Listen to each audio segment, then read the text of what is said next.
Bismillahirrahmanirrahim. Assalamualaikum warahmatullahi ta'ala wabarakatuh. Alhamdulillahi rabbil alamin. Wa sallallahu ala sayyidina Muhammadin wa ala alihi wa sahbihi wasallam. Amma ba'du.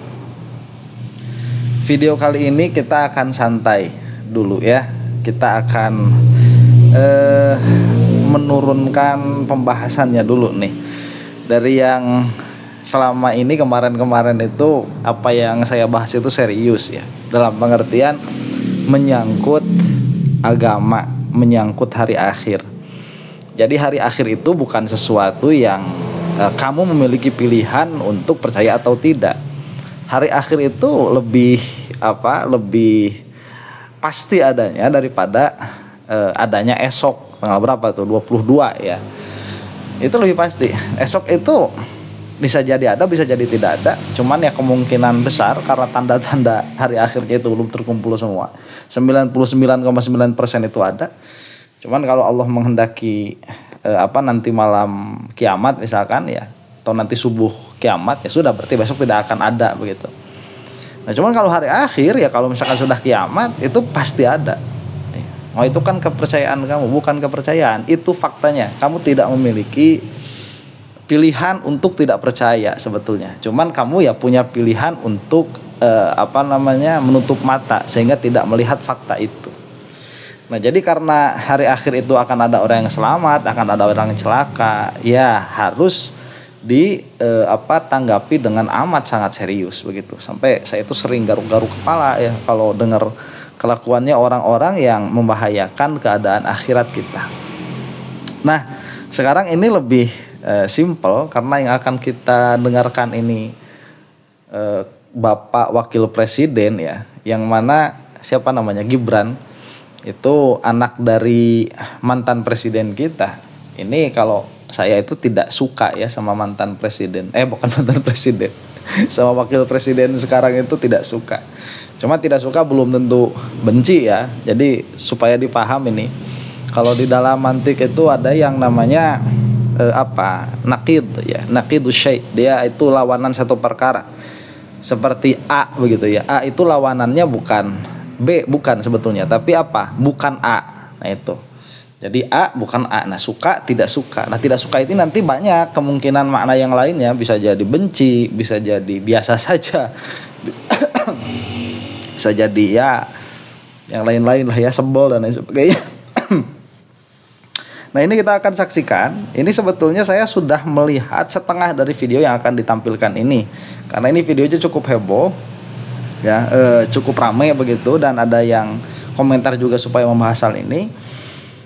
Cuman waktu setengah perjalanan, ini videonya 6 menit. Setengah perjalanan saya rasa ini menarik kalau saya reaksi tanpa saya menonton terlebih dahulu, supaya reaksinya ini lebih organik begitu. Ini kita akan saksikan ya apa yang mau dibicarakan sama Bapak Wakil Presiden ini. Bonus demografi.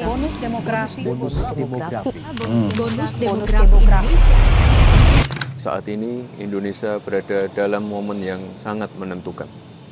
Berada di tengah beragamnya tantangan global, baik itu ekonomi, perang dagang, geopolitik, maupun perubahan iklim yang membawa perubahan di berbagai sektor. Tapi di sisi lain, Indonesia sebagai negara yang besar, sebagai negara yang menaungi kehidupan 284 juta penduduknya, harus tetap tumbuh, harus tetap lincah dan adaptif. Sebentar ya, ini saya tidak menilai dari segi sinematik, dari segi gambar-gambar yang ditampilkan. Meskipun itu sebetulnya menarik untuk dibicarakan, cuman Anda datang ke sini bukan untuk itu ya. Ini saya lihat isinya saja, pembicaraannya saja.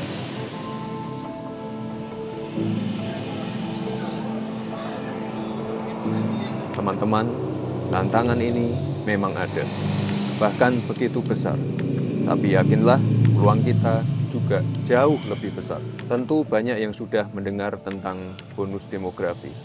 Kondisi di mana lebih dari separuh penduduk suatu negara berada pada usia produktif. Nah itu berarti tadi mukadimahnya ya.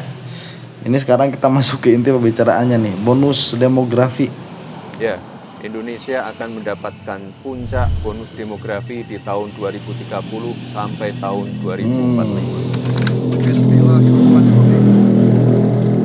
Demi Allah, saya bersumpah akan memenuhi kewajiban Presiden Republik Indonesia dengan sebaik-baiknya dan seadil-adilnya. Sebuah kondisi yang terjadi hanya satu kali dalam sejarah peradaban sebuah bangsa.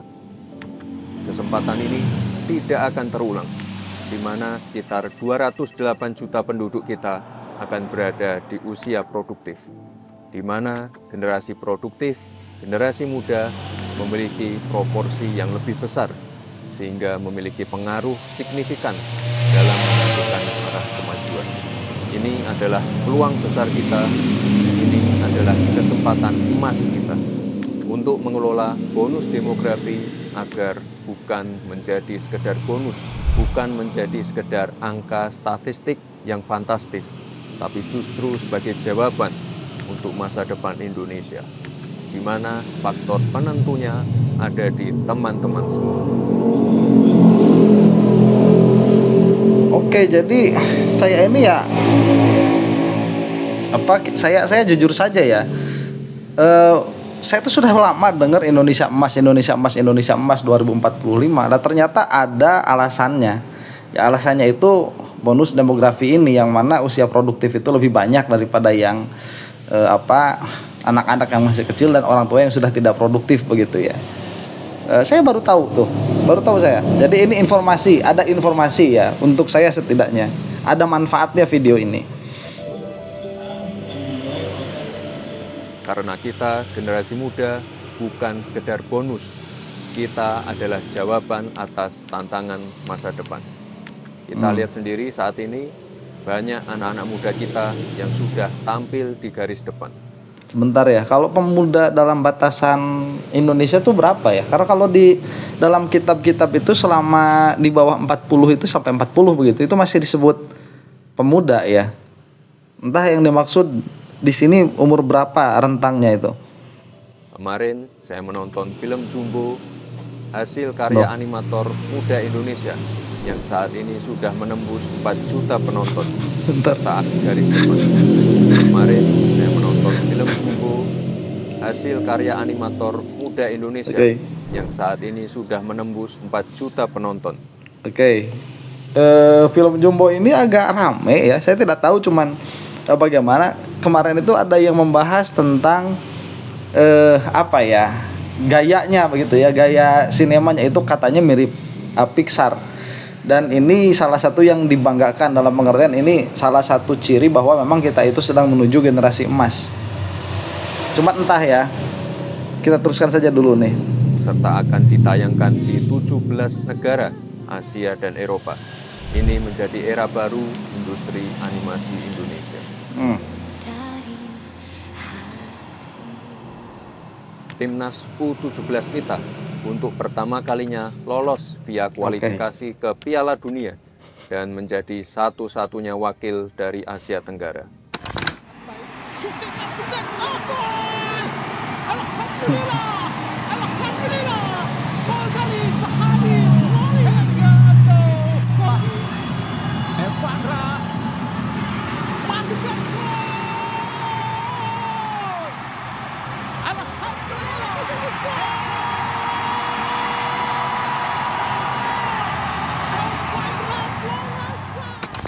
Ini adalah kekuatan kita sebagai generasi muda.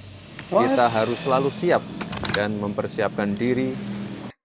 Oke ya, sampai sini agak menggelikan. Ini saya kan tidak bisa dilepaskan status sebagai santri itu, kemudian pola pikir kesantrian itu tidak akan bisa lepas ya.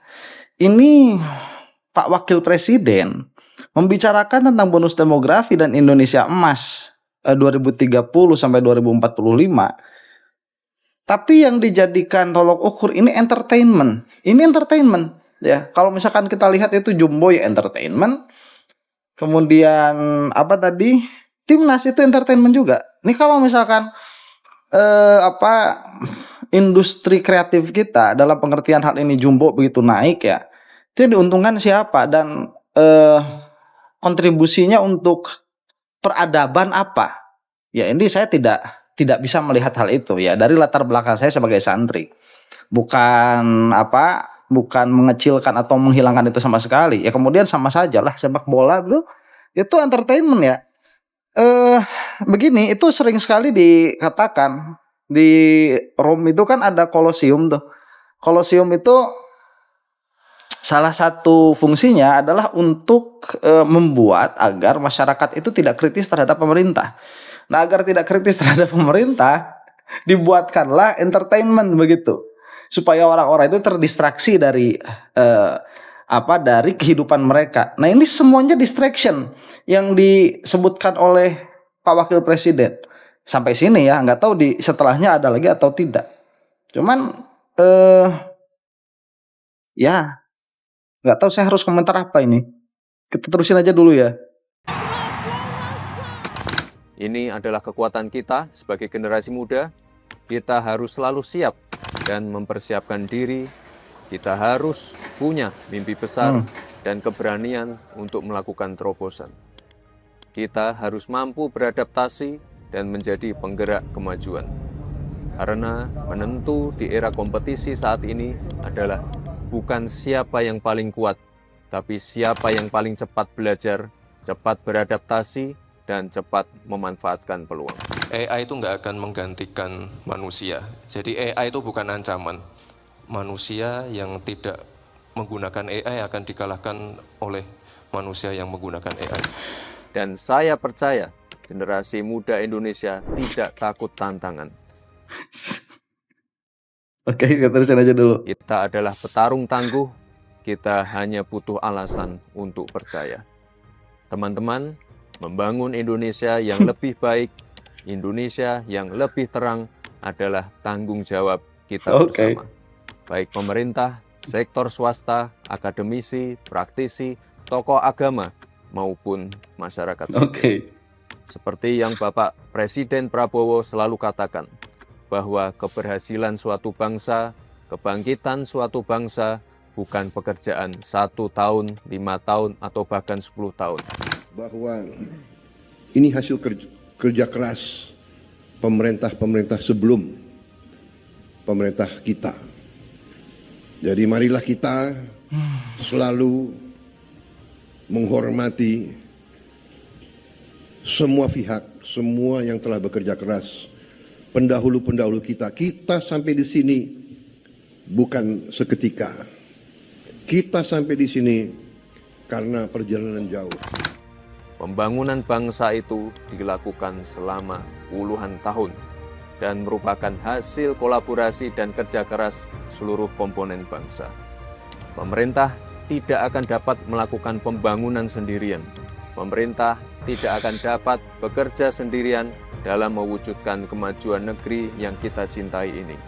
Oleh sebab itu, kita butuh kolaborasi, kita butuh persatuan, kita butuh budaya kompetisi yang saling membangun.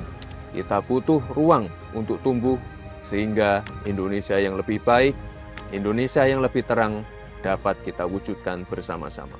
Terima kasih. Oke. Jadi apa ya?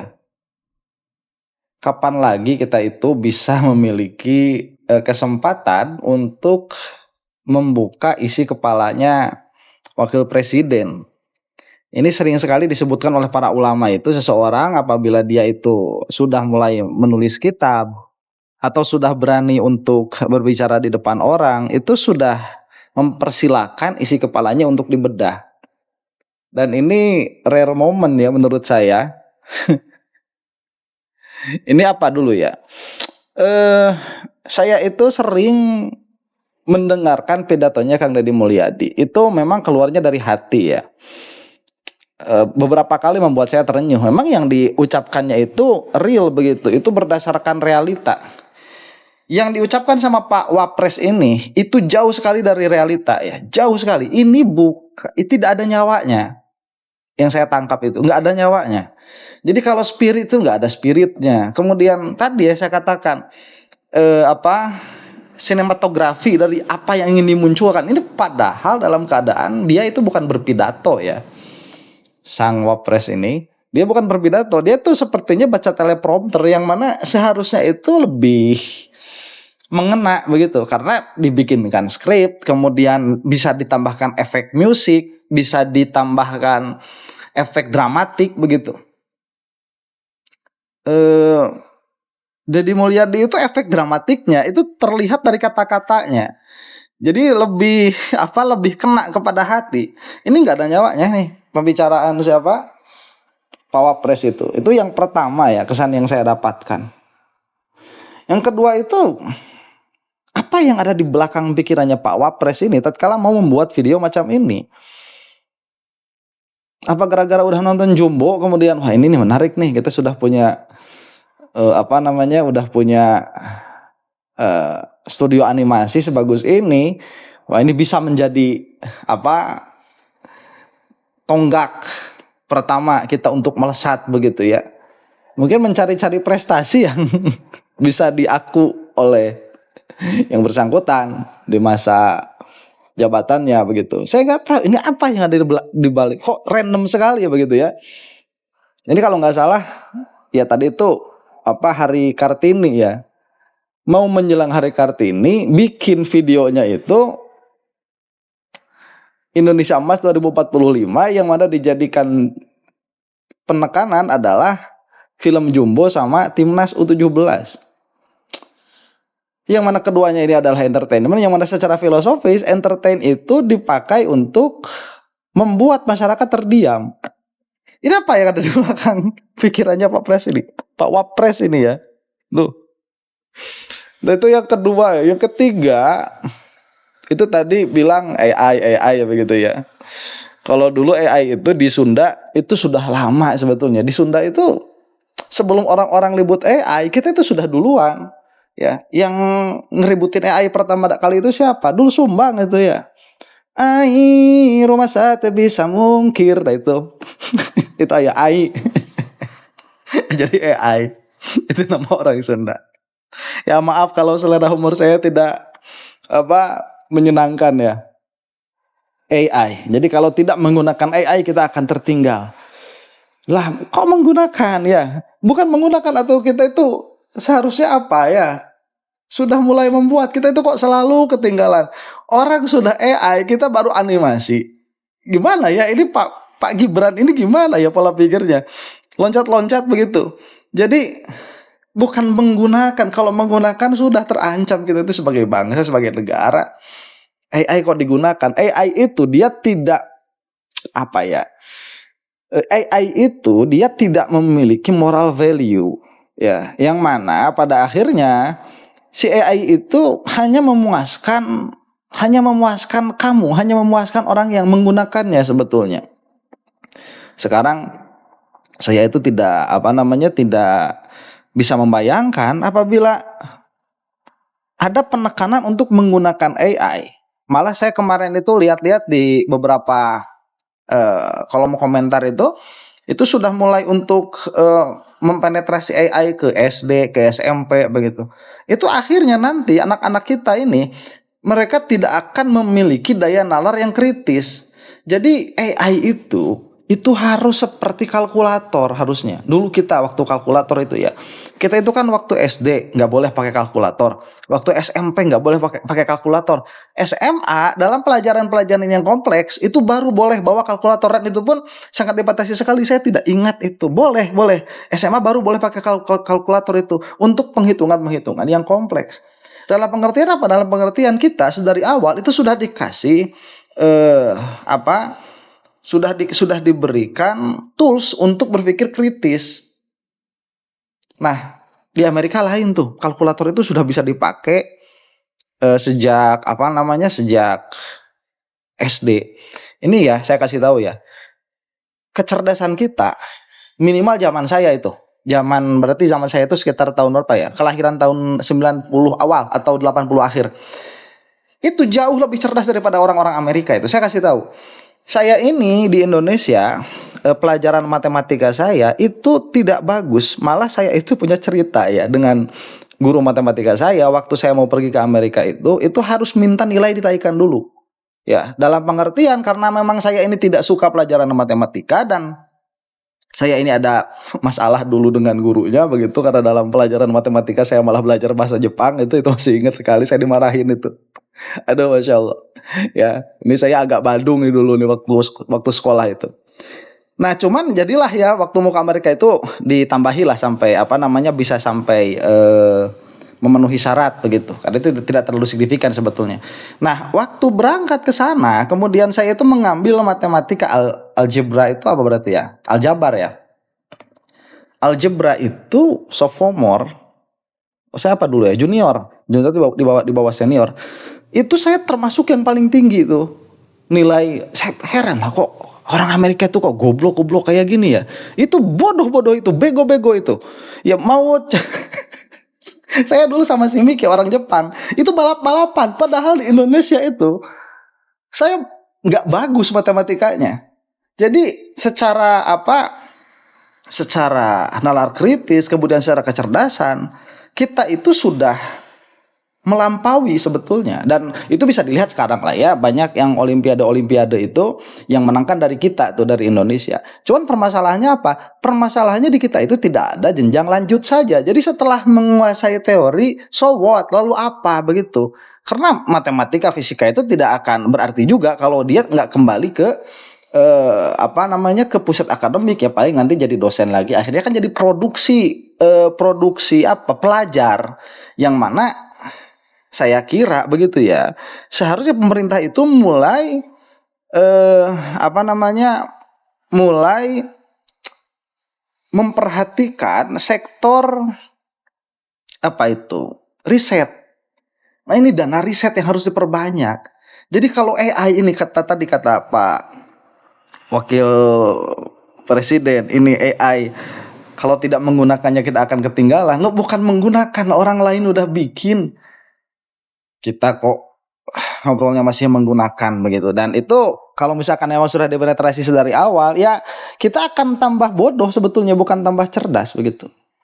Itu daya nalar kritisnya kita yang kurang. Nah, sehingga sebetulnya ya kalau misalkan kita melihat sekarang orang-orang barat lah katakan demikian, itu teknologinya maju, itu bukan dari segi bagusnya pendidikan mereka sebetulnya, tapi pengetahuan itu memang sudah dihegemoni, itu sudah milik orang-orang yang sudah bukan milik semua masyarakat begitu. Nah, ini sebetulnya yang harus dilihat. Saya kira kok jauh sekali ya Pak Wapres itu.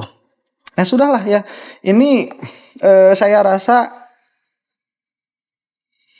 dilihat dari segi delivery ya. Dari segi penyampaian, kemudian dari segi apa yang disampaikan. Tugas ini seperti tugas retoriknya anak SMA, lebih alih-alih daripada seorang wakil presiden. Ya, itu yang pertama, itu kesan yang saya dapatkan dan itu subjektif sekali. Yang kedua, cuma ada sisi positifnya. Sisi positifnya, Bapak Wakil Presiden ini tidak bahas-bahas masalah agama. Itu jauh lebih baik daripada omongannya si Deddy Mulyadi tatkala dia itu ngomongin agama. Jadi dalam hal delivery dengan Deddy Mulyadi jauh sekali. Deddy Mulyadi itu hebat kalau udah ngomong itu ya, luar biasa lah. Deddy Mulyadi itu saya sejajarkan dengan Imaduddin Al-Bantani di dalam delivery pidatonya itu luar biasa, emosional, bisa membawa emosi orang. Cuman Deddy Mulyadi itu kalau ngomongin agama udah nggak ada orang lebih jelek daripada dia. Kalau ngomongin agama, coba kalau Pak Wapres ini beliau itu mudah-mudahan saya tuh heran ya, masa jadi wakil presiden saatnya belajar, mudah-mudahan Pak Wapres bisa belajar lebih giat lagi. Wapres itu loh bukan jabatan coba-coba, itu harus orang yang sudah jadi begitu. Entahlah bagaimana saya harus menanggapinya. Jadi saya kembali lagi kepada perkataan awal, ini adalah hiburan saja, kita santai ya, karena kepala saya juga udah agak mumet sedikit begitu, memperhatikan bahayanya akidah yang kita hadapi saat ini. Semoga sedikit banyaknya ada manfaatnya. Wallahu taala a'lam bishawab. Assalamualaikum warahmatullahi taala wabarakatuh.